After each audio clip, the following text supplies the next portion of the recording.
Ladies and gentlemen, my warmest greetings to you. Look who we've got here. Drago Reid, an incredible human being with a many storied resume, um, one of the most powerful super soldiers I've ever had the honor of coming across, and also a decent human being. Drago is a speaker and a very powerful healer. His modality of choice is QHHT. Drago, how are you?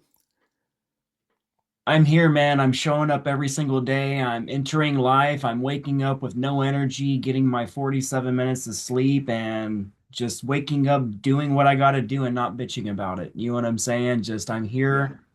I'm here to collect all the cool t-shirts and all the cool spiritual badges and just deal with the stupid human part of it. And it is what it is. it is what it is. Yeah. Well, certainly being alive now, anybody who's in a human body is a master soul. They won't admit baby souls or novices into this dumpster fire that is Earth. It's just too intense. Getting by day, not turning evil, not going crazy, and not killing yourself. That is our victory. And so it is really one day after the other, we are marching through an intense storm of change. So I'd like to just give a little update of what I understand is going on, and then complete my side of the picture with your understanding and your experience. Lots of clients, which I've been working with during the past 4 weeks, they're all experiencing energetic attacks, and this shows up in the form of problems with the sleep, the rapid eye movement cycle, where you get the deep sleep and the dreams, the nervous system detox itself, and the body, the muscles repair, and so on. So this is not really happening. And then symptoms could include reduction in psychic abilities, joint pain, muscle pain, waking up with the body feeling on fire, burning. Yeah, you also specifically mentioned that the sleep for you has been reduced. So the Draco Anunnaki Empire is losing. It's losing its source of energy, which is the life force of humanity. More people are waking, and as they awaken, they refuse to freely and voluntarily give them energy. And so this system of control is becoming desperate, heating up wars in every single continent on Earth. And the most powerful beings on the planet, of course, they are known by their energy. It's kind of hard to hide. You're shining so brightly.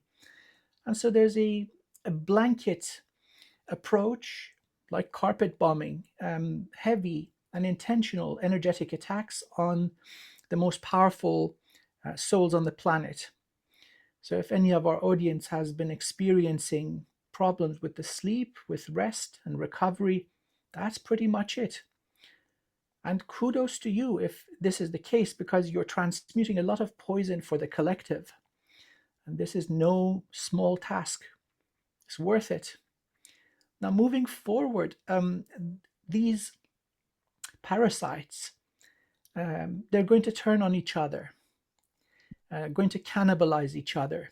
So this system of control is steadily losing steam as humanity is steadily awakening and gaining strength. And that's why it's turned into the War of the Souls. Both sides are fighting to convert us to each side. And we're at the point now where the energies are so intense right now with the superposition we are in the cosmos and the cycles. They're hitting everybody. They're ramping everything up. Karma's getting speed up. My clients that are coming to me, a large percentage of them are high ranking players galactically.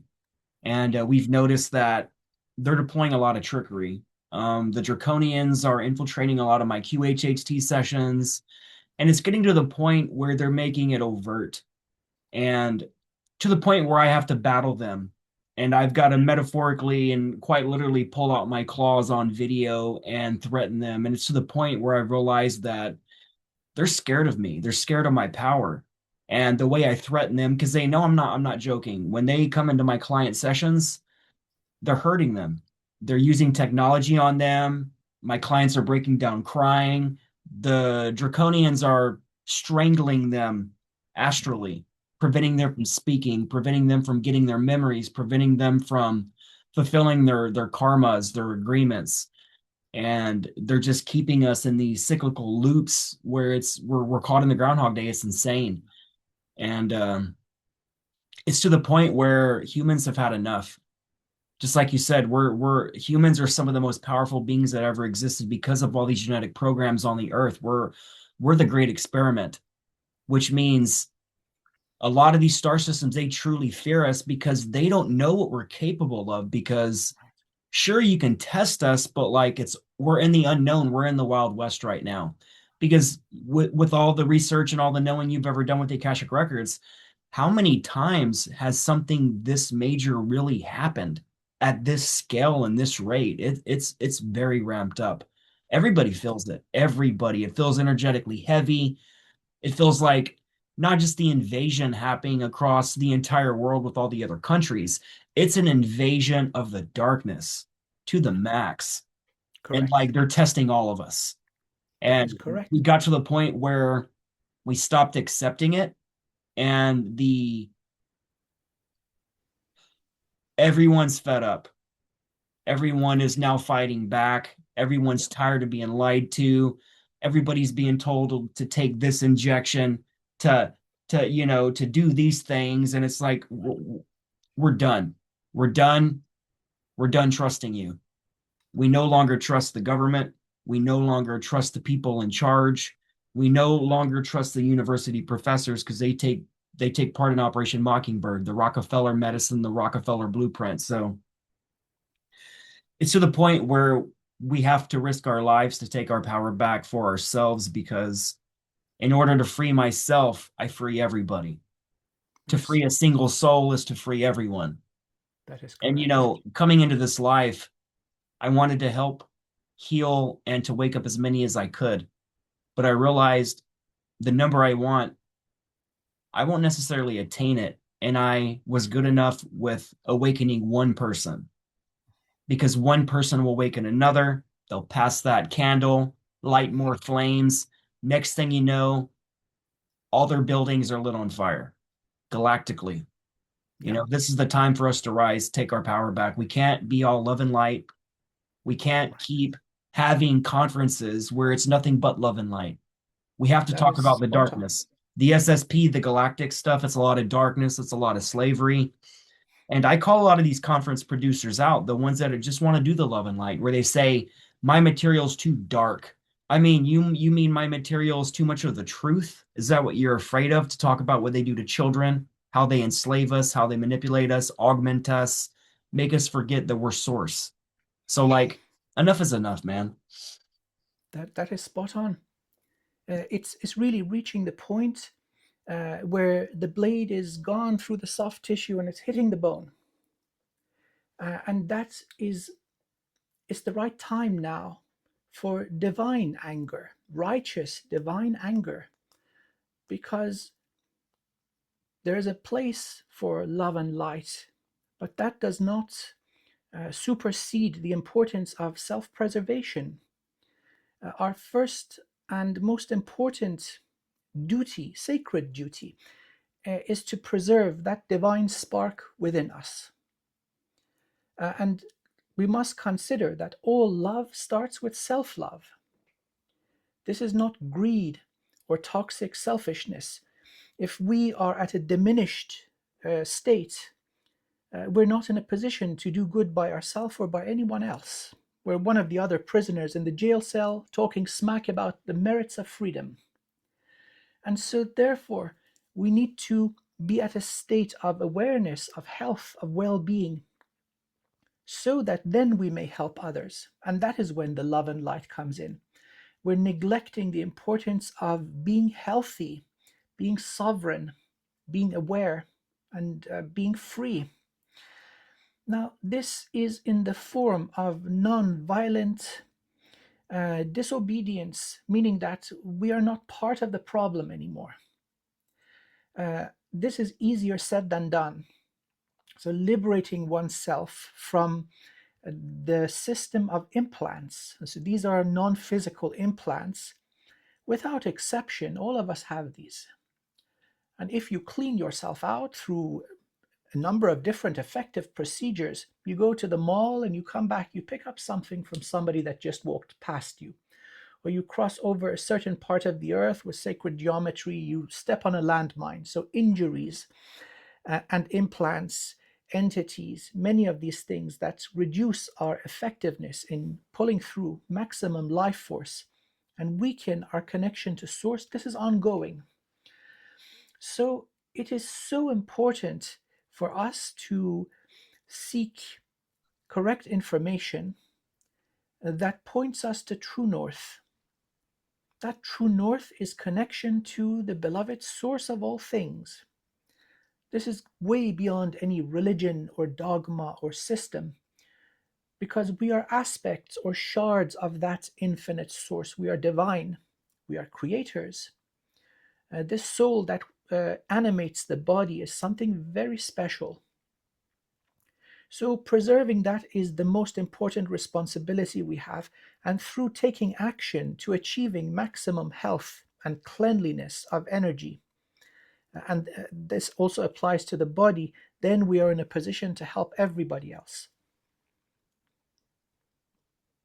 So is that what we're going through? Just basically the great fire, the purification of our energy to the point where we can reformat our soul because it's been formatted in a way where we forgot who we were and our powers are stuck in a reboot process and they haven't been rebooted yet.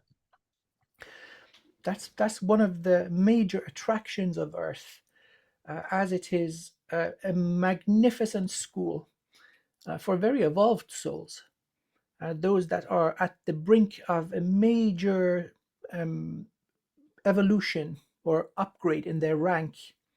They want to test themselves. Am I strong? Can I heal? Can I rise above it and forgive? Can I connect back to source, although I don't know who I am and what my gifts are? So that is exactly the purpose.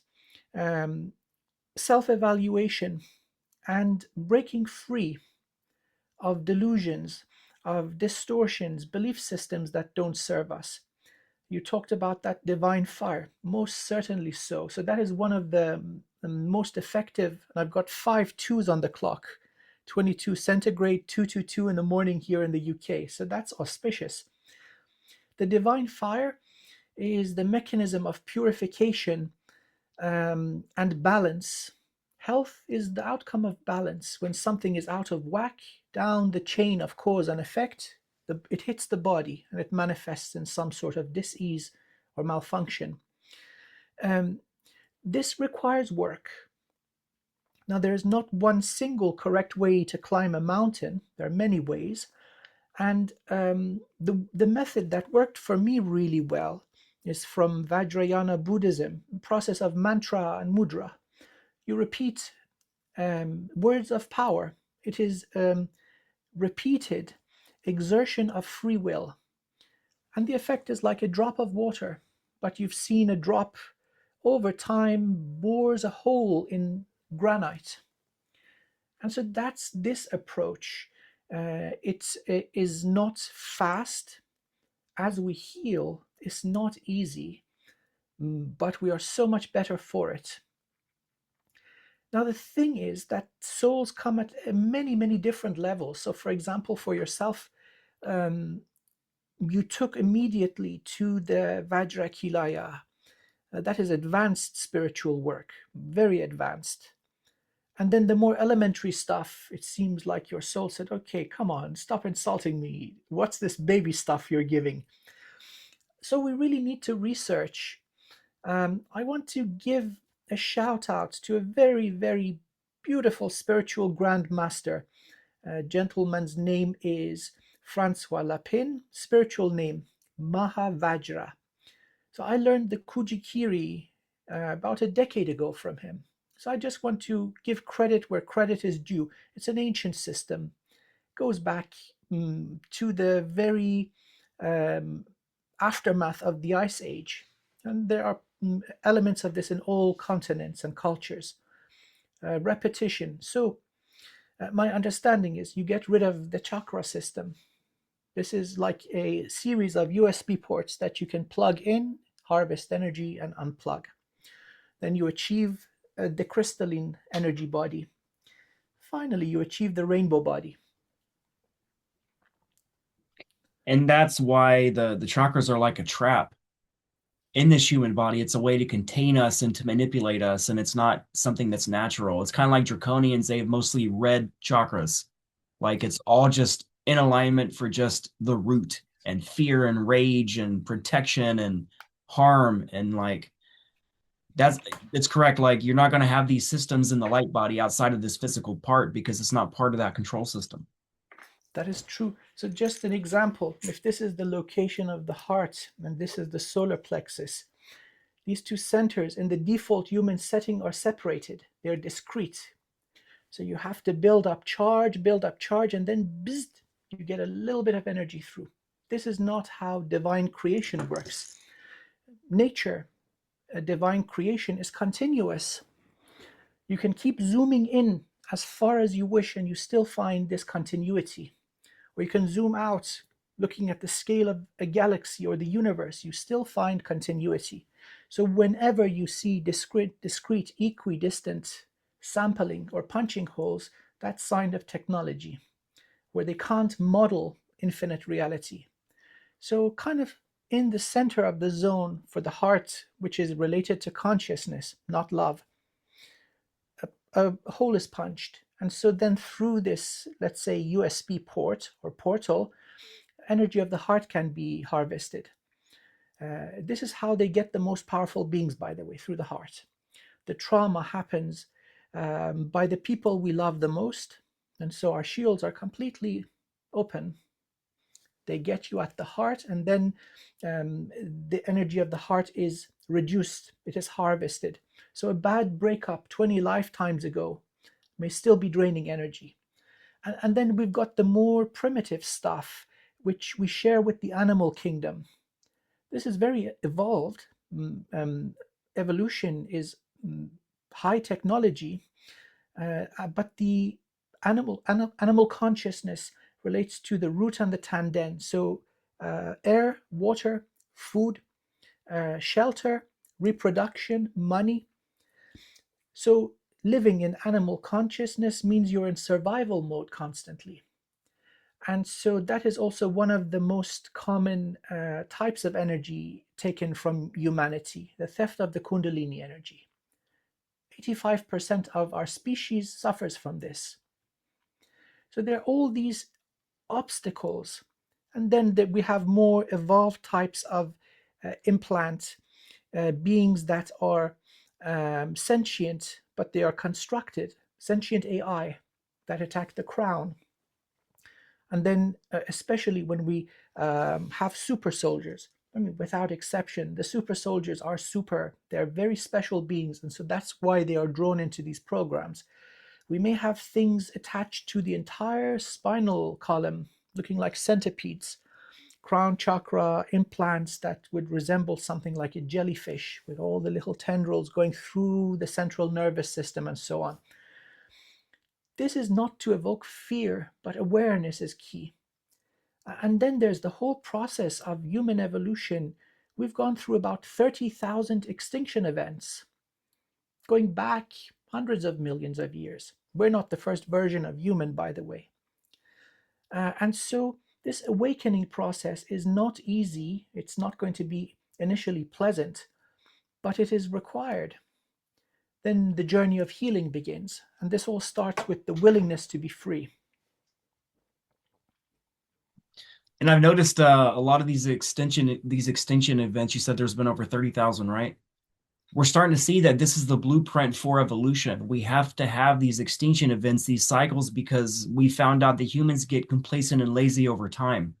And we start to de-evolve. We don't have a catalyst to help see what we're capable of. I said something one day and it was very powerful and I stopped when I said it. I said, a man without an adversary truly doesn't know what he's capable of. And when I said that, I'm like, a lot of my clients, not all of them chose easy lives. A lot of them chose the hard lives to evolve, to have that evolution. Because to everyone listening to this, if you have an easy life, you've never really had, you basically have just skated through life. There's not a lot of evolution in that. You don't know what you're capable of because you're choosing to take it easy. This could be a rest life, Yes. because you've been through all the trauma. You just need to rest one time or a few times. Like I need to rest a lot. That's what I need the most. Like spiritually, I need to rest because like war, I only think of war. I only think of combat. I would say I think of war, combat, and consciousness. What I mean by consciousness, like I think of life, the animals, the insects, appreciating nature, acknowledging the wind. That's the only thing that keeps me sane, man. Like everything that's happening in this world, like this is why people are rising in the hundreds of millions around the world right now against their own governments in their own countries because again, we're done with the model they keep trying to push on us. And even the NWO, World Economic Forum, they're now saying publicly that everything they tried didn't work. They said the vaccine stuff didn't work. They said the transhumanist idea, everyone's rejecting it. Everybody's not going to the movies anymore. It's like they're opting out of everything. They don't care about the crap that you're trying to distract us with anymore because people are too they want they want emotional connection. They don't want disconnection, and we've only been programmed to be disconnected. So they've surrounded us with so much technology where we're now dependent on the technology. We don't even live life or see what's happening in front of us. You could be walking down the street. You're not even looking around you anymore. You're on your cell phone on Instagram or something. And like it's to the point where people are now zombies. I work in a very busy part of Tampa, and I've noticed that people don't even acknowledge people anymore. Right. Like you'll see them cross the street at an intersection and they won't even look at cars coming at them because they've developed this sense of entitlement Right. where they no longer fear what can happen, as if they're living this life without a fear of obstacle because they're so distracted with their own drama in their own life that they no longer see what happens. It's to the point when I leave work every day, or it's not just Tampa, it's life. I go through life and we don't even acknowledge in each other anymore. There's this phenomenon where I talk about to tattooers where I lost my passion for art a long time ago, and it took me a time to kind of find itself again because being a tattooer, we used to, when we were done with our tattoo, we would walk that client around the entire tattoo shop and show everybody the tattoo we did because we were so proud of it, how much work we did and how awesome it was. And I realized we don't do that no more.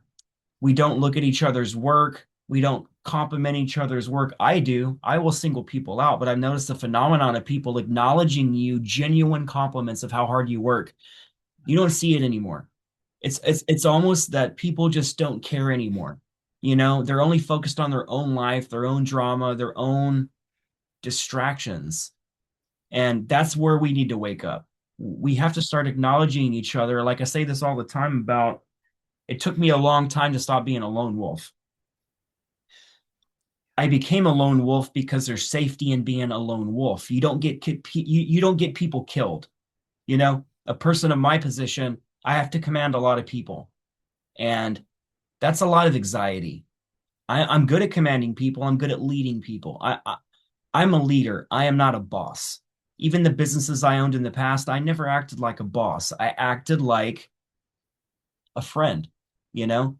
I never wanted to be that person. I've never been that person. I've never had the ego trip, the power you get, because it's like you get to a point where you realize that you're trying to be the best of the best and you're representing but a single raindrop of an entire ocean of the cosmos. And you prop yourself like, I'm the biggest fish in this raindrop. I'm like, you're a single raindrop in a rainstorm, man. Like, you're thinking a little too small. right? And it's your ego that's wrapping you in this little drop of water. You're like, I'm the most important person here. I'm going to demean anyone under me. I've attained this level. You are nothing. You see this in the tattoo industry. You see this in the SSP. You see this at conferences. It's Yeah. rampant. You'll never see this from me.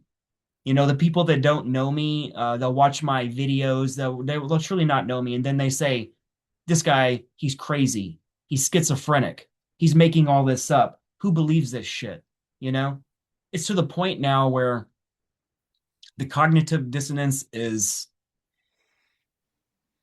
all we know now, you know? And it's Yeah. time to realize you're programmed. If that's your reaction to people, stop.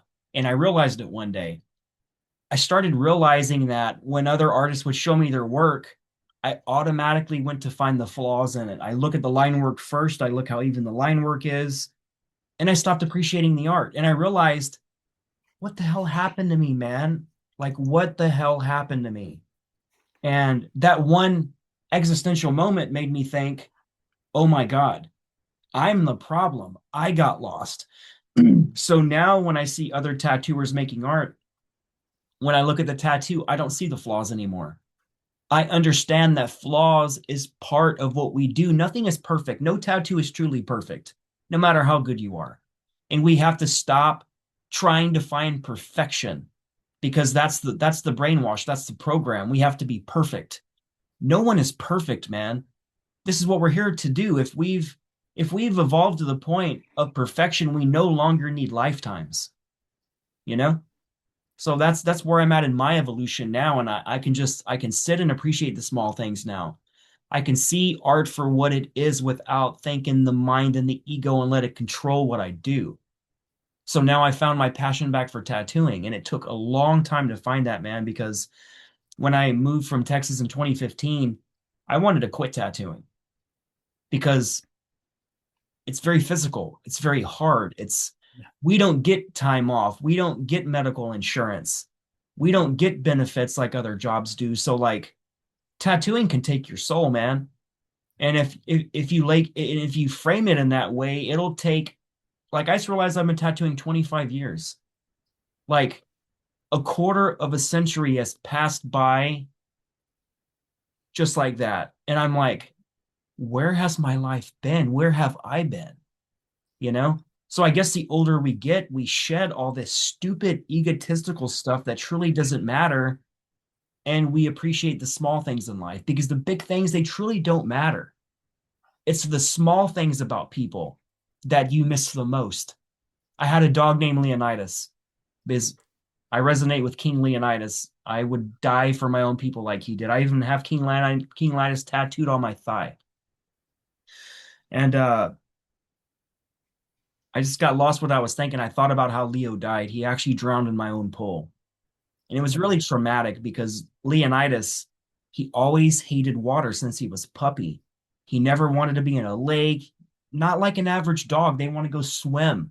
He always avoided water. And one of my biggest thoughts was water killed him. And, my biggest fear was him drowning. And that was almost like the universe telling me, in the end, this is what was going to happen. And this was the fear. And I wasn't listening to it, you know? Oh, I miss that dog so much, man. It's like the smallest things in life. That's what I was talking about. We miss the smallest things in life. Leonidas, he's an English bulldog. So English bulldogs, they slobber a lot, like Turner and Hooch the movie in the 1980s when he slobbers on everything. And always told myself, I can't stand the drool. But something told me one day, when Leonidas is gone, I am gonna miss every piece of that drool on my couch, on my walls, because that small thing, the things we think we don't like, we love them the most. And that's what I miss about him the most, man. I miss his freaking drool. The glorious drool. I agree with the point that you're making.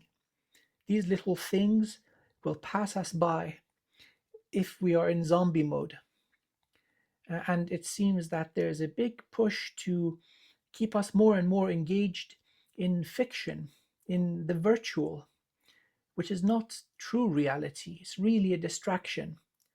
Many of these, let's say, social platforms, you've got these little short clips. You just flick through them, each a few seconds long. It shortens our attention span. And before you know it, you've spent an hour, maybe 90 minutes, maybe longer, just going through garbage. So it's stealing us of our time. And while we're looking at this color, it's satisfying the pleasure center of the brain. We're getting little hits with every one. It becomes addictive.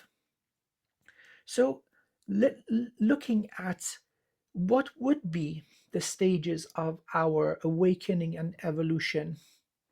Now, we may find different approaches to implement this, which would be in accordance to our own personality and our own abilities and gifts. You mentioned this art of creating tattoos. Well, in older, more civilized cultures, this was a very esteemed position. There was a spiritual context to this.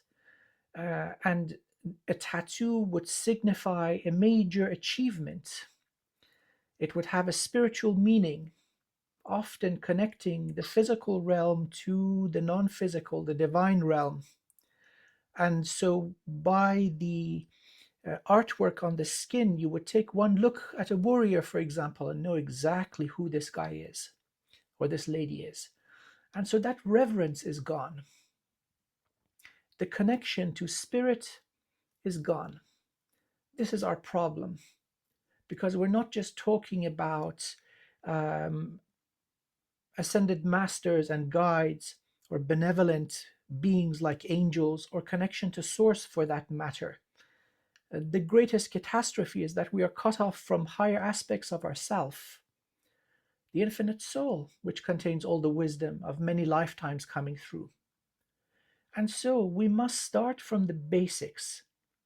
Many talk about healing the inner child, and they neglect healing the inner animal, which is awareness of our senses. This magnificent body is giving us data all the time. If you're stuck in your phone, you walk in front of a moving car because you are entitled, or it's not important enough for you to use your ears and eyes. Something that will very effectively pull us out of animal level of consciousness is creating art and beauty. You see, that's the prerequisite of being human. That is what separates us from the animal kingdom, the creation of aesthetic beauty, poetry, painting, dancing, calligraphy, music, architecture, gardening, baking. See, that animals don't have this. So, being human does not require great physical abundance. In fact, there may be many going through difficult incarnations, experiencing lives of indebted servitude, being born as a slave. We've seen this. It exists even now in the world. But once you are creating beauty, you are truly free. And so that is the first step. We must exercise our ability to manifest and create, and what better way, what more enjoyable way than the creation of beauty? So, looking back, you enjoyed the creation of permanent patterns of art. Gorgeous. I like calligraphy. The curvature and the elegance of letters, which then can be etched in stone. Look at the magnificent mosques and architecture in Iran, where I was born. This is refined, elevated art. Look at the sacred geometry they use. But this exists in many beautiful buildings. Go to Greece and see the sublime beauty of the structures. Or go to Italy, look at what these beautiful people have created out of marble. It looks alive. Go to Japan and see their art forms in painting, in dance, in their elegant kimonos. This is what is missing. We've become pasteurized milk, boiled and cooled, and we all look the same. Everybody wears t-shirt and jeans. Our traditions are gone. So this creation of beauty is the first step. Not too difficult. Maybe initially there's a resistance, but it's possible. Next step, which is the biggest bound or obstruction upon human consciousness is victim mentality.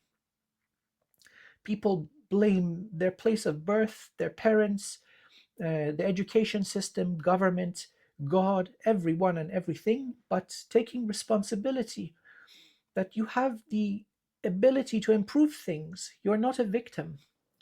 And so out of that, we raise to the level of the heart consciousness, where you are embodied in that, my dear friend, speaking about empathy, understanding what goes on in other people's minds, in their emotional body, in their heart. That is the language of the soul. So before the heart is healed and activated, we're going to still be in lower centers, victim consciousness, probably going all the way down to the root in survival mode. So creation of beauty and shedding victimhood, taking responsibility. Now, in the wonderful ladies and gentlemen that come and find us as healers, we see this. It's the best example of taking responsibility, where there's this knowingness that what they are going through is not something covered by 21st century medicine or psychology. And then there's also this knowingness through word of mouth or through seeing some of the sessions that we publish. Oh my God, this is what I need. The methods that we use are ancient, can be covered under the general umbrella of shamanic healing, which is, by the way, the source of all modern psychology. These methods, this great collection of wisdom is eternal. Although we've gone through many extinction events, many of the shamans die from starvation, from frost, like the last ice age. But the next generation download the same sublime, eternal wisdom. This is our birthright. So one of the laws of the universe is the law of liberty. If you reach towards the light will reach back. If you gaze into the abyss also gazes into you. And so where you direct your focus and your consciousness, you're giving it life force to grow and evolve. We see this in quantum physics, the observer effect. Depending on you, if you're looking at the particle or not, its behavior changes completely. So we are entangled with everything. What you give energy to grows.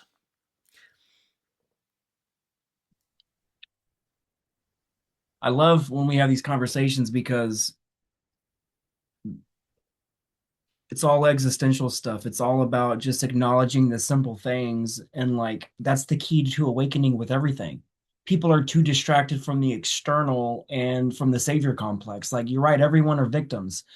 And this is what I address in my sessions and the consults I do. I let the client know that they're choosing to be a victim. Whatever happened to them in their past no longer exists. And they choose to carry that badge of victimhood, and they never release it. They never let it go.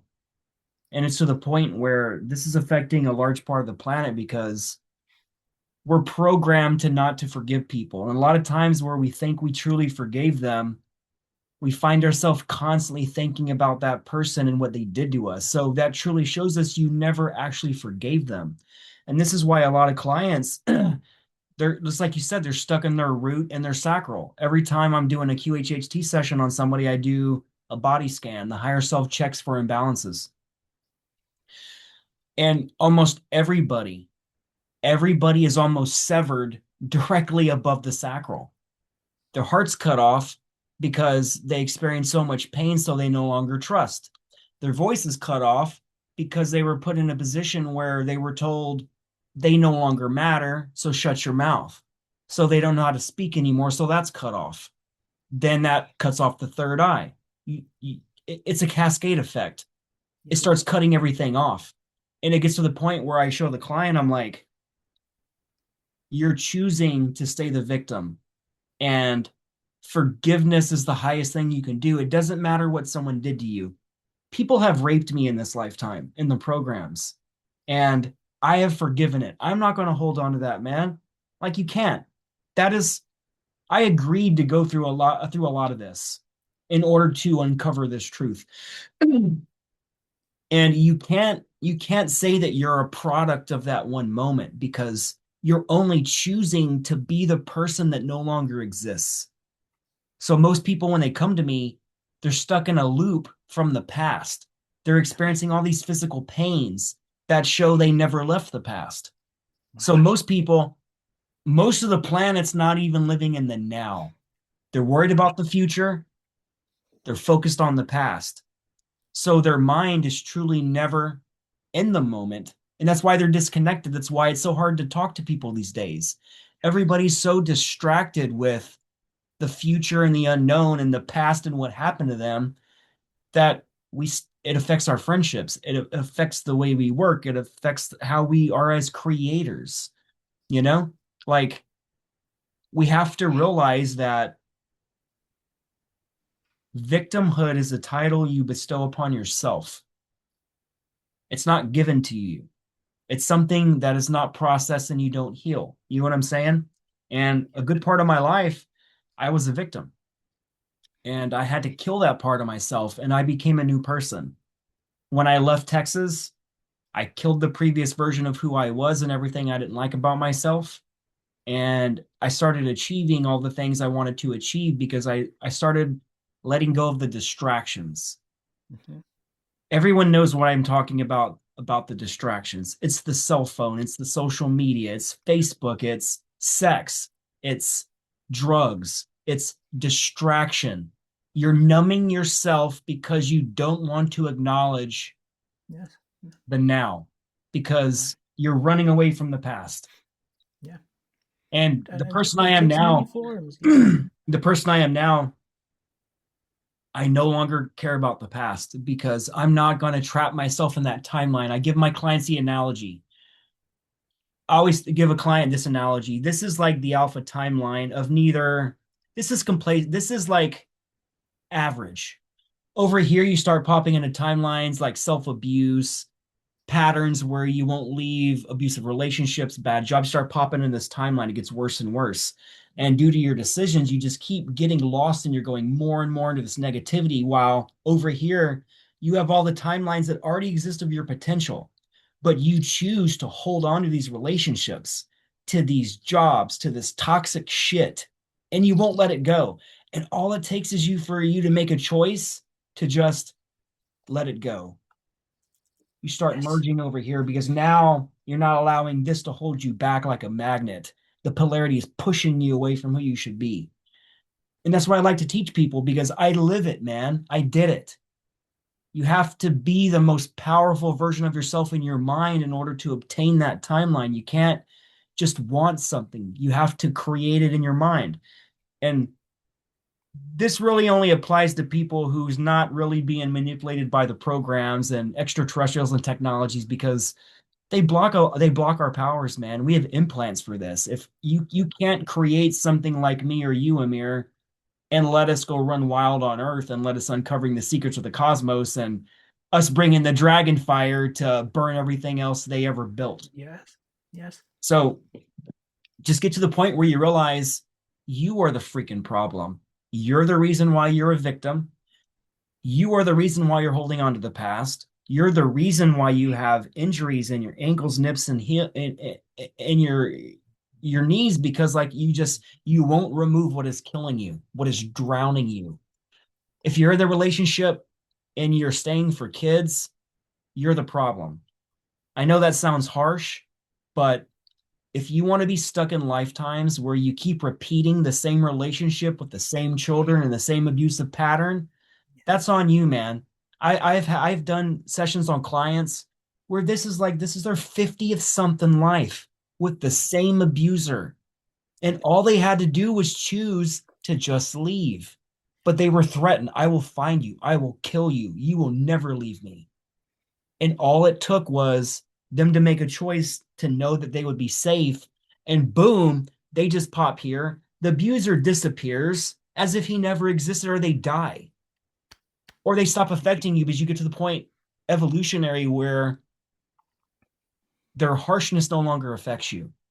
You'll let Yes. them come in and appear, bitch at you, whatever they want to do, and you realize that you're only just waiting them to stop talking because their power no longer holds power over you anymore. Yes. become that person. Beautiful.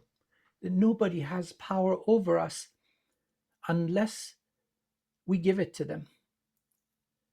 And so once you start giving your power away, nothing external can influence you. And so, in the process of your liberation from karmic conditions, there may be an element of fear and hesitation that's built into our psyche, our bodies, to self preserve, to survive. But braveness and valor is rewarded by the cosmos.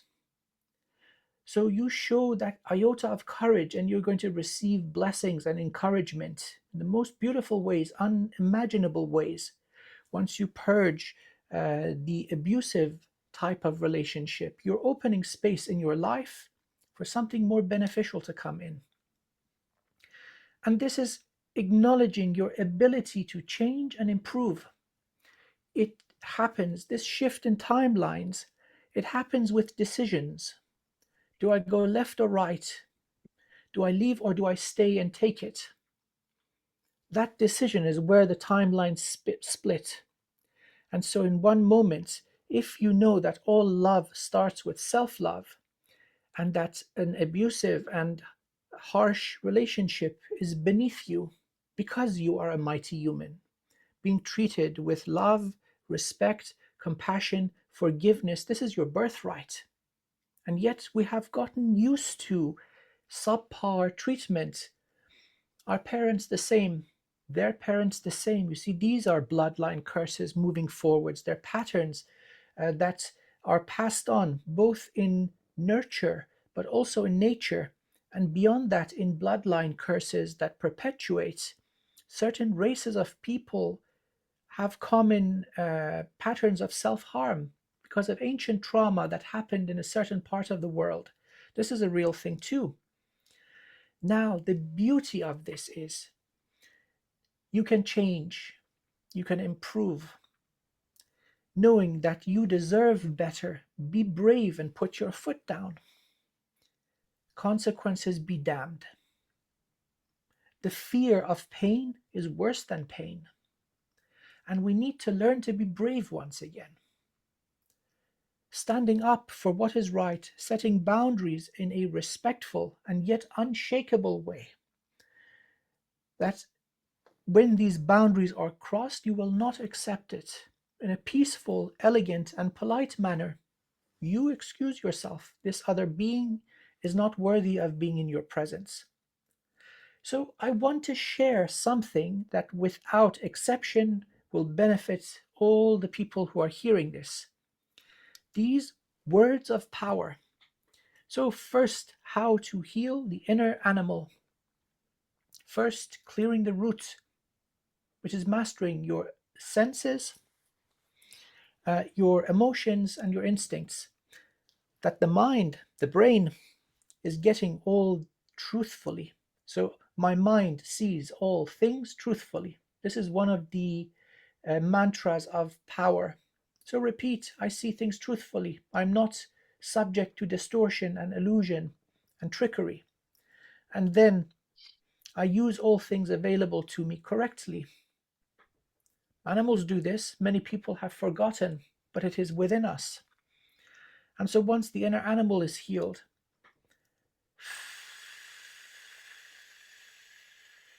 then we go into the location of the sacral, the creation of beauty.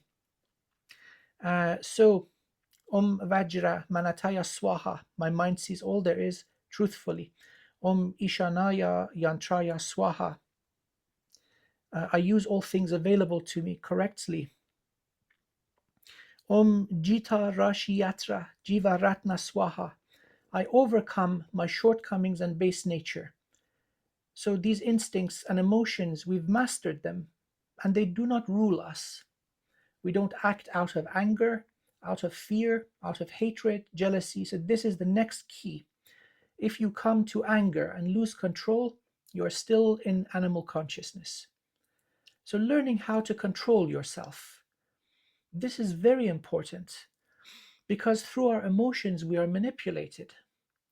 This is one of the most powerful methods of the advertising industry, showing happy families all sitting together, laughing and smiling, and we crave that emotion of belonging and we buy their stupid product.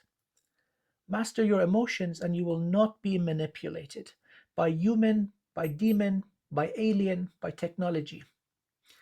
And then know that you create the reality you see outside. That is shedding victim mentality. Oh, it's really tough, it's really awful. Acknowledged. Also, please acknowledge you have the ability to change it and improve it. Haya Vajra Manataya Swaha. This Vajra is the all truth. That is what we seek. So, these four emphasis of free will, these phrases of power, will get you out of the matrix. It worked for me, it worked for many, many who have completed this system of exertion of free will, and it will work for you. Let's throw away numbers, let's throw away protocols. You don't even have to use the Sanskrit. Just knowing this, it's about quality. Quantity is a quality of its own. That is true. But if you don't do anything, you are not going to observe any change. So, this exertion of your free will, this is universal law. That is how you create.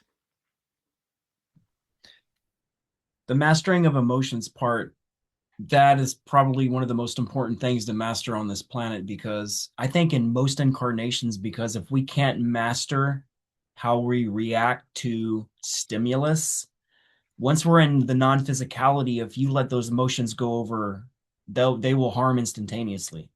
Yeah. So if you can't master the thoughts, you can't master the higher realms, because of the higher realms, thought becomes action, quite literally manifested. So if someone's arguing in your face and you say, I want to beat the crap out of this person, in the higher realms, that thought just initiated what just happened. So that's what we're here for. We're here to master our emotions. And it took me, after I left Texas, to start mastering my emotions, because before then, I was dealing with so much unhealed trauma that whenever someone would come at me, I would bleed on people that never cut me, you know? And that's once you get to the understanding where people no longer affect you, where no one can manipulate you anymore, like you're saying. I got to that point, no matter who you are. Like a lot of people on Facebook, there's a trend where if you offend somebody, they'll let you know on Facebook, and all they do is talk about their emotions and just unload. Mhm. And that is utter weakness, man. Like, you understand what I'm going through with some of the battles I'm going through. Yeah. We've talked about it behind the scenes. You've Yeah. never once seen me lash about it online. Not one time.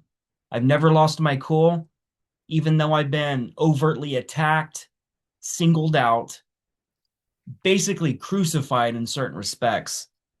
I never gave into the energy, man, no matter what. Because I realized, just like you said, you have no power over me. You can keep your opinion. It's just an opinion. Most people who think they know me or they know us, they only know a single face we show them, or an assumption they make about us, because they truly don't know who we are. But that's the key, mastering your emotions. I used to be a really good mixed martial arts fighter, and whenever someone would get in my face, I would I'm perfectly calm. I My breathing is perfectly calm even before I left Texas. And I'll let people scream in my face, and I'm just waiting. I'm like, please do not unleash the beast. Please do not make me fight you, because the old version of me would have fantasized about how I'm going to hurt you, and I'm waiting for you to make the move, and I'm about to disable in you ways you do not see coming. Yeah. Now, higher evolution tells me that in a fight, there are two losers. It doesn't matter if you win. You lost your cool, you show the universe. That's all it is. The universe is testing you. It's going to present this a-hole in your life to see what kind of evolution you've gone through. And the universe will always test you until it realizes it doesn't need to test you anymore, because you stop falling for it. So Very now cool. I don't want to fight people anymore. I haven't fought since I left Texas. I haven't fought in like 13 years, man. Hmm. That is not common for me in Drago life. Like Right. I would always be the one saving someone's life or preventing someone from getting hurt. Now I'm the person instead of stepping in because I realized when I step into another person's lesson, that's what it is. I realized one day the husband that's yelling at the wife in public. I realized that lesson is not for us. That lesson is not for us to stop what that man is doing to that woman. The lesson is for the woman to stop allowing the man to abuse her. Because when you step into another person's karma, pain's initiated, scars are initiated. The last fight I got in, saving someone's life, I got a scar right here. It goes through my eyebrow, straight down my here, all the way to my bone. I didn't get punched one time during that fight. I slipped in the rain and my head bounced off the concrete and busted a hole open to my skull. And in the long run, I knocked him out in one punch. Yeah. Once I got off the ground from slipping in the rain. But like, I, I don't fantasize about being that person anymore because I realize I'm only harming myself. That person is me. If someone's yelling at me, unloading their traumas, I realize it truly has nothing to do with me. Right. And that basically I kick I turned on the pilot light that ignited their furnace. And it was so much full of unhealed gasoline that exploded in my face. So the point I'm making is some battles are not for everybody. And sometimes you should not intervene because a lesson will not be learned in a moment like that. If someone's going to keep saving you every time, you never learn your lesson. And if that thing keeps happening to you over and over and over again, the universe is only give you so many tries to understand. Wake the hell up, man. You are the freaking reason you are so abused. You are the reason why you're in so much pain. People's like, well, I don't really get out much. I don't get exercise. I'm like, you're the problem. You don't ground. You don't exercise your body, and you're wondering why your body's breaking down. Like I have a lot of older clients, and they're like, their body's breaking down. They tell me, I don't really want to do anything. I don't want to go anywhere. I'm like, then you're telling the universe that it's time for my body to die because you have nothing to complete anymore. So you start the death process. Right. And you're telling your body that. You're telling your body, I no longer need you for anything. So you start losing your legs. Mm. You're in a wheelchair, you're in a walker. You can't stay asleep hardly all day long because you told the universe you have nothing left to live about anymore. Wow. Yes. That's it. That's the secret. Stop being that person. Find the stuff to live for. Stop making excuses and being lazy. Most of my clients are lazy. They realize when they talk to me, they're like, holy crap, it is me. I'm the reason why I can't get forward. I'm the reason why I'm stuck in this crappy job. I'm the reason why I'm stuck in this cyclical abusive relationship where no matter who I date, I keep meeting the same person over and over. Why do I keep meeting the a-hole? Why does I always keep meeting people who abuse me? You can't run from the lesson. The obstacle is the path. If there's an obstacle in your life, that's the universe saying to you, this is the bad guy at level 1 you have to beat. And if you don't beat this level, you got to keep repeating the level. It's literally a video game. You get unlimited tries to beat this boss, this archetype of bad person, until you start trying other moves or just realizing one day that the obstacle is me. The bad guy is me because I perceive that person as the bad guy. And that's the problem. So control your emotions, please, people. Yeah. A person like me in the programs, if I'm on mission and if I don't control my emotions, a lot of people can die. Oh yeah. Because if I see somebody kill someone on my team or hurt a child, if I don't control my emotions, innocent people can die because I might do something that would inadvertently kill innocent people because I can't control myself. Even in the chaos of battle, you have to find the balance of the breath in battle because the breath keeps you in the moment, you know? That's it. Just breathe through it. Realize this isn't forever. If you're trapped, you're a slave, you're in the SSP, you can't escape it. Come on, man, this isn't forever.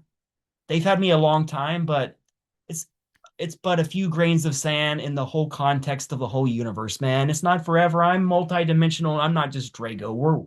We're everyone and everything. So stop focusing on all the bad things about your life and just start living life. I'll just leave it at that. Yes, yes, that's beautifully said. And once we acknowledge that we are doing something wrong, that's most of the battle won. That's again taking responsibility. And then we look at reality and start strategizing and exerting effort to then make change. It is not an instant flip of a switch, and we usually don't get ourselves into a deep hole overnight. And so climbing out of it will require energy, time, and strategy. That is the law. It's not a instant change of a reality and what you have spent years or decades manifesting. A little period of correction and healing is required. So effort is needed. So now we're going back to strengthening our willpower, our confidence in ourself. So Drago, you talked about martial arts. Learning martial arts from a master that has integrity is one of the best things people can do. It exercises the body, strengthens up the muscles and the joints, and sharpens your reflexes. It gets the flow of blood going, but also the flow of chi or life force. And there are so many peer reviewed studies that learning a martial art will boost your self esteem. You see, it's not about survival or combat, it's about you knowing that your body is strong, that your mind is strong.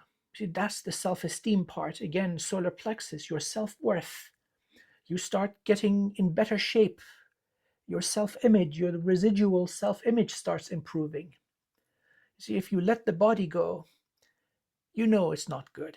You may not acknowledge it. You see yourself every day in the mirror. Do something about it. Slowly but surely make yourself strong.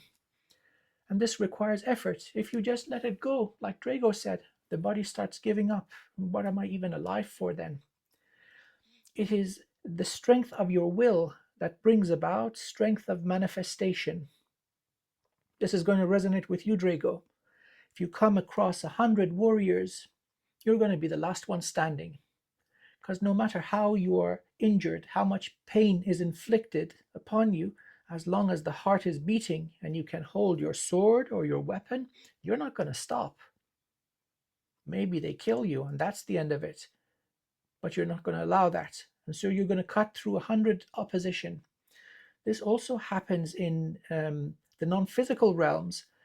Sometimes covens come after you, hundreds of members. Who's got the most coherence and willpower? The 200 or 500 coven members or cult members, or one single practitioner? Sometimes the outcome is surprising. Many of such covens don't exist anymore because they came across somebody who has infinite trust in the self, with strong connection to their aspects of consciousness, unified harmonics of consciousness, where the physical body, the instincts, the senses, the emotions is joined with the consciousness of the heart. The 0 point or jade gate is open, so you have access to the wisdom of all shards of your soul. And then through the crown, you're connected to the oversoul or the infinite soul.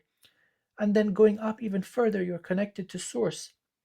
In such a case, you are the embodiment of source in a physical body, and you are truly unstoppable.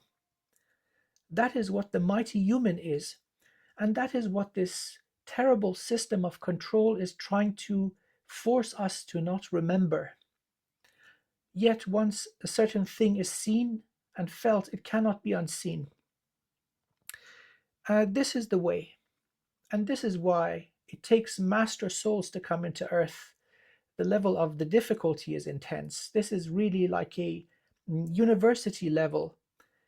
Souls are really ready to gain this level of qualification by merit. The lessons we learn here are permanent and they enhance us, but effort is required, bravery is required, righteousness and integrity are needed, and this is pointed inwards. I am worthy of love. I am the vessel for the divine spark. I am compassionate. I see truthfully. You see, it must be directed towards the self. So, healing the self, going into a state where we are overflowing with life force, with awareness, that is where we can be most impactful towards helping others. So, otherwise, talking about freedom while you are one of the other inmates in a jail cell, that's not the right way. Break a hole through the prison wall and gates, do a jailbreak, and allow others to follow through with you. That is the correct way. So that's my spiel. You mentioned the self-love part. That is one of the biggest secrets to all of this, man. Yeah. Almost every client I've ever talked to, it's such a large percentage. It's heartbreaking. No one loves themselves anymore. They blame themselves or what happened to them, and they can't even look themselves in the mirror. When they look in the mirror, they're like, I hate you. I can't stand you. You're so ugly. You're so fat. Mm. You can't do that anymore, man, because you can't unlock the divine fire inside if you curse what the fire is made out of. You can't access the frequency if you curse the frequency of what it represents. So I tell people all the time, it was only about 4 years ago I started loving myself because, going through all the things I had to go through and the programs and stuff, it makes you really hate yourself, man. There's not a lot of love you can hold on to. And that's why I didn't believe in God for the longest time, because they would tell the kids, man, this is a known thing that call your God. If your God shows up, I will not hurt you. And like God never showed up. So it makes you hate God, and it makes you distract yourself and distance yourself from what God actually is, not realizing that you are God and you're not loving your creation, because to love yourself is to love everything. And that's everything. The walls in your house, the car that takes you to everywhere you go. Like, people don't realize that when your car breaks down, that is a reflection of your body, of what you're going through. If your radiator starts overheating out of nowhere, you have undisclosed anger that you are not releasing, and your car is showing you through the car. The car is the physical body, right? If you have fuel injection problems, you're you have issues being lazy. You're not purifying yourself. You're not cleaning yourself. You're not keeping yourself updated. And it just backs up. So take that analogy with the vehicle and apply it to your life. But a lot of clients I talk to, man, they'll start just breaking down crying when I mention that I psychically see you don't love yourself. And I'll call people out. And that's why my sessions and my consultations are so strong, because I force them to see what they refuse to accept in themselves. And to people like you and I, it's obvious. And it's the most simple thing. And they can escape their hardships if they acknowledge that if you're not capable of loving yourself, you truly are not capable of loving another. And it unblocks the higher love realms and the frequencies of what love represents, because love is not just one frequency. And once you're at that exact number, you access all of the love. It's levels of love, you know? Like, people love animals, they have pets, but they also eat animals. So it's hard for you to say you love animals, but some animals are worth more than others. But you can't see that the same consciousness in each one of those animals is the same consciousness in you. And you made a choice to be that animal, to have that experience, you know? So different levels of love I achieved, where I got to the point where I loved animals, but I would still eat them. And it really messed with me. And it got to the point I realized I have to do greater. I have to be more love. And the only way to do that is if I become a vegetarian, because taking part in so much harm in my lifetimes, man, it really makes you appreciate the small things in life. Like the thing I think about the most, and it's stupid to most people when I say this, the thing that means the most to me is water. Because in space, that is something we do not have an abundance of, man. And like to take a shower, we don't have that option. We have ultrasonic showers, you know? So when I'm here, I'm connecting with water. I'm like, thank you. You are me, I am you. I cleanse the harm in you that's been done to you by humans. I release that, send that back to the source of all sources, just like you so eloquently say. And I take and I love you. Like I had a battle with a draconian a couple sessions ago, and he was acting as a handler for a client. And he told me that if if he releases that hold over that client, he's going to be punished. And you have to get to a point where you realize like a lot of these draconians and a lot of these other beings, they're not just hurting you to hurt you. They are doing this against their will as well, even though that they were what you would perceive as a dark beings, but like not all draconians are dark. Some draconians can activate their heart center for the first time, and those are the good draconians that's fighting the bad draconians. Just like the Anunnaki. Not all the Anunnaki are bad. The reason why we're here is because the good Anunnaki fought the bad Anunnaki, and it shows in all the different texts around the planet, man. Like it's been a Yeah. war of good versus bad. So Yes.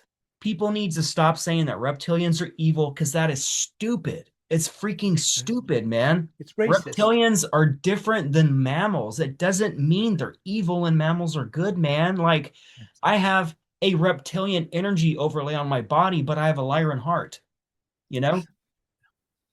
You have to accept that both can be good, man, and it's not just for hurting and dominance. So it hurts me in ways that people don't understand when they say these evil draconians, these evil grays, they're all the same. I'm like, that's the programming, dude. No one is all like that. Like most countries, they hate America.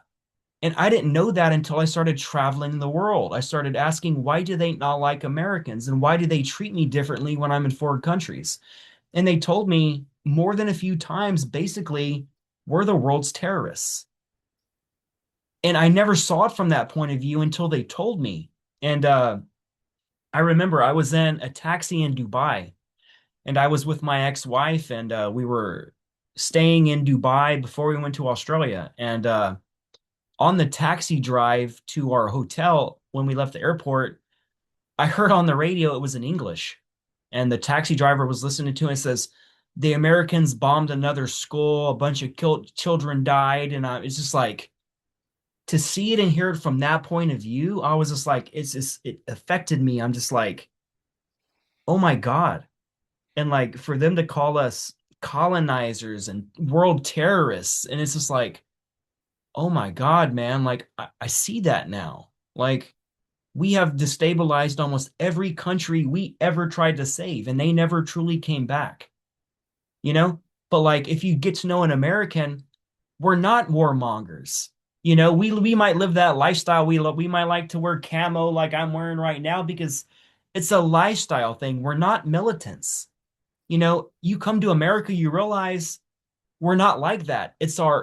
our American government that's like that. And they do not reflect the will of the American people because if they did, we wouldn't be in war right now. Yeah. Because none of us want this war that's happening right now. We think it is uncalled for. We should not be in it whatsoever, and it's illegal for us to be in it in the first place. But that's neither here nor there. The point is, man, like Racism the is not the good. elites, Yes. yeah, the elites, they're pinning us against each other. They're making us think we're the problem. I don't know how many times people have said that humans are viruses. That is bullshit. We are not. I used to say that, man. I used to tell people humans are viruses. And then I realized, you know what? It's not the regular people that we know. It's the people who's controlling the top people that's doing this. And the elites are destroying the world, not the humans, not the normal people. We don't want that. You know what I'm saying? So I'm just Yes. saying, like, it's just you get to the point where you either realize it one day or you don't. You either wake up or you don't wake up. You either stay in fear or you stay in permanent awakenedness.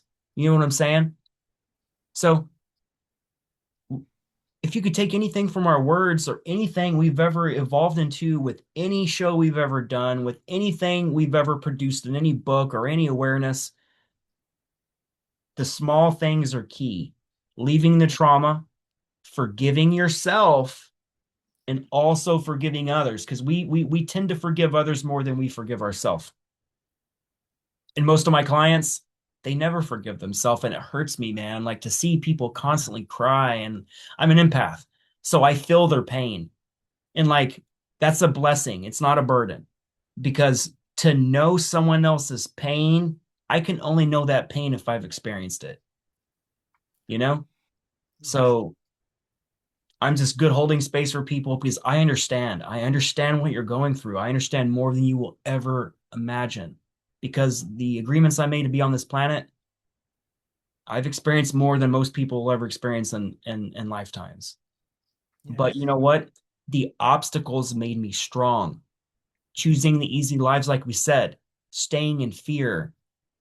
You're not evolving.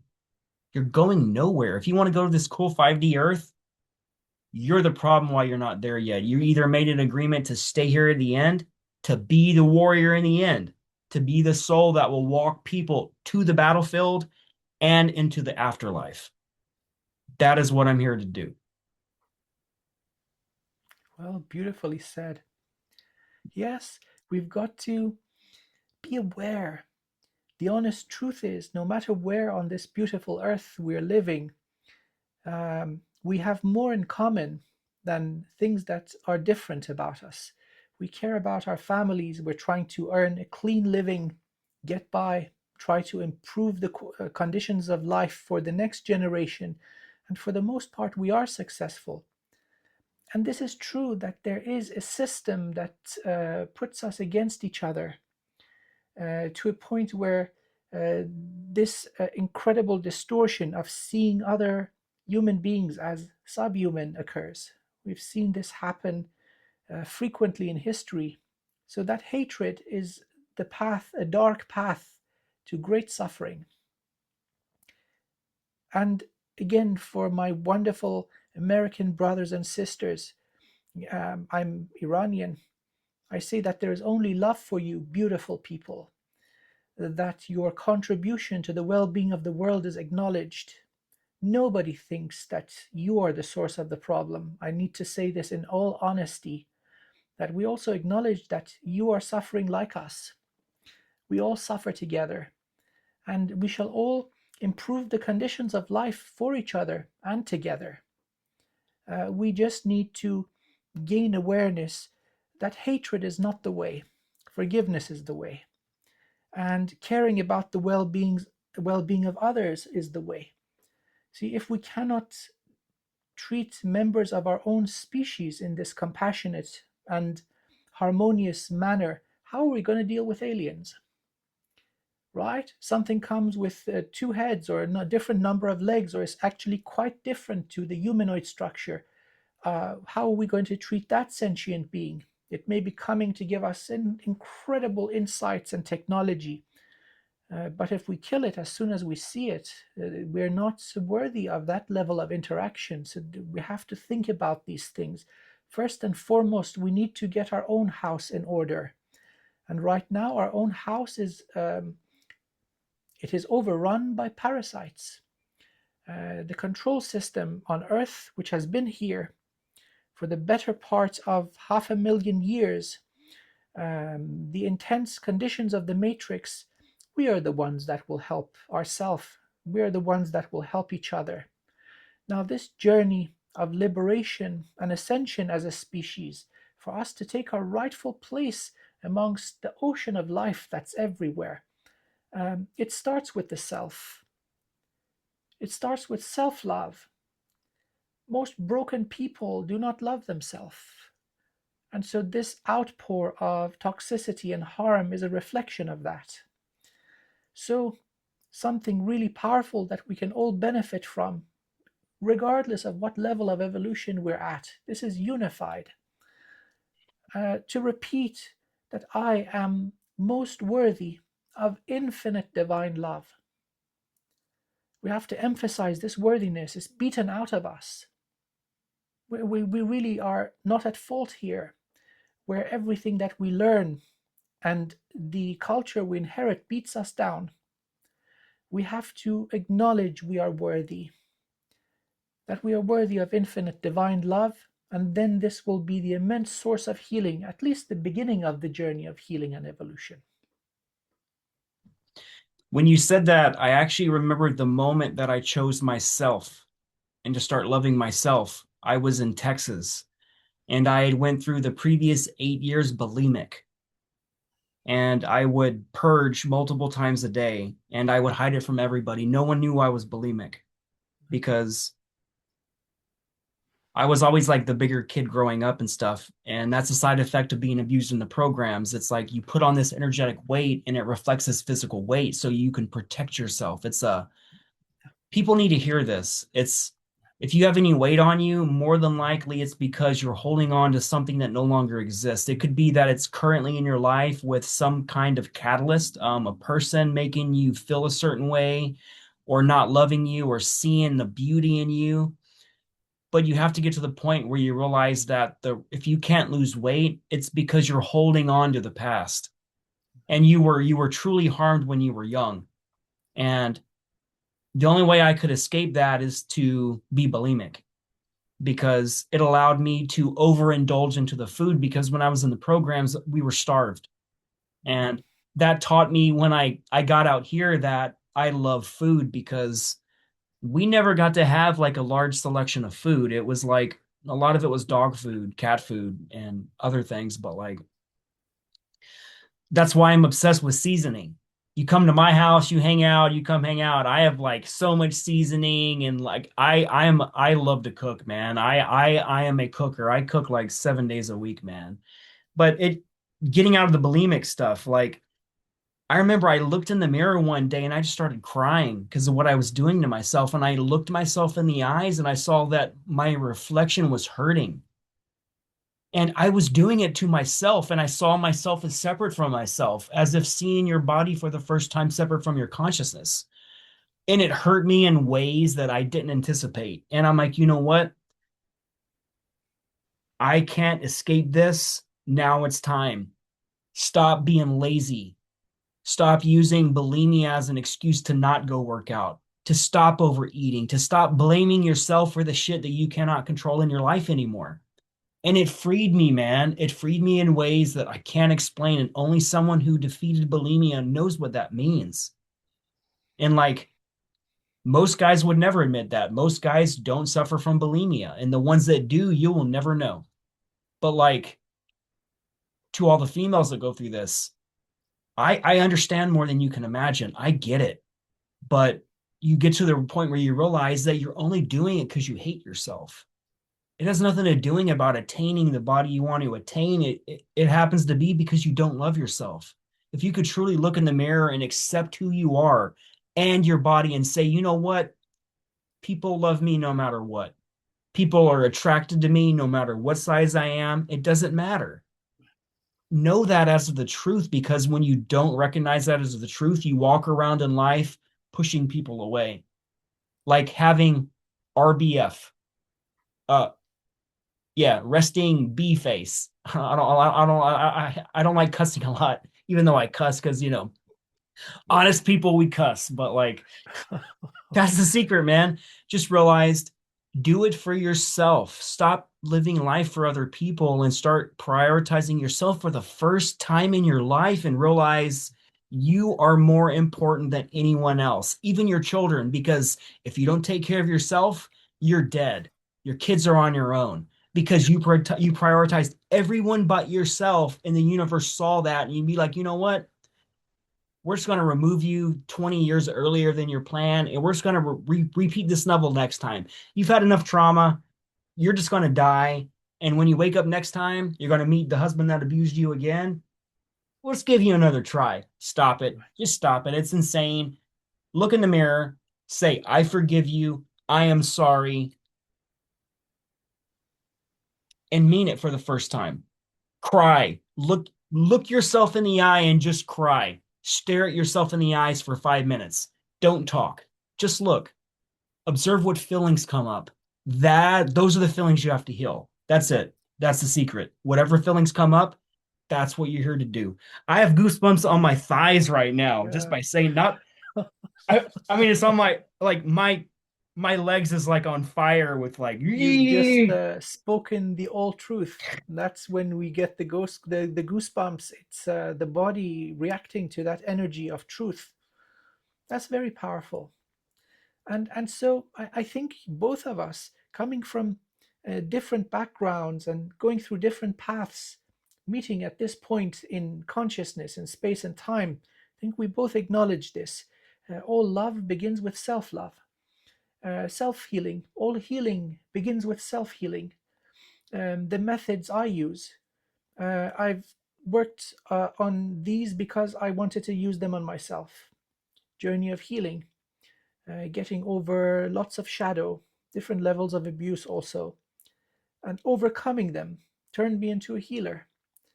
And so the methods we use towards healing the self and the exertion and implementation of self love, they work for everyone.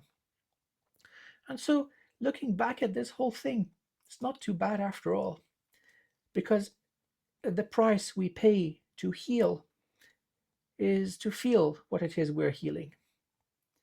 Otherwise, you're not a proper healer. You're not worth your salt. and not running away from it. And not running away from it. Being brave. The What's obstacle the one? is the path. That's a very Yeah, powerful thing. That's it. If there's an obstacle in your life, you're meant to go through it, not around it. That is the lesson. exactly. Head first. And yeah, balls to the wall. Yeah, full throttle. You can't go half measure with many things. It comes to a state where you really need to get angry. Angry. The representation of this is Mother Kali. She is created by Durga, the divine feminine. And when she comes to a scene where children are harmed, she gets angry. And Kali emerges, the killer of demons, the destroyer of ego illusion, and that divine righteous wrath, as if you would say, "You do not mess with my children." And I'm getting goosebumps now as I'm saying this. These are words of righteousness. And you are the children. You are the child that has grown up. Healing the inner child requires this level of divine wrath to protect yourself. When your boundaries are not respected, it is your right to draw your sword and to cut. This is not physical harm, cutting the cords that bind you to certain energies, to liberate yourself. You just are no longer a match to the vibration of that karmic lesson learned. And again, maybe the universe tests you once or twice or three times just to make sure. As soon as you recognize the pattern, you say, "Oh, hell no." Right? "Oh, no, thank you." You don't need to go all the way down the blocked road. You can see it from a mile away, and that's the wisdom acquired.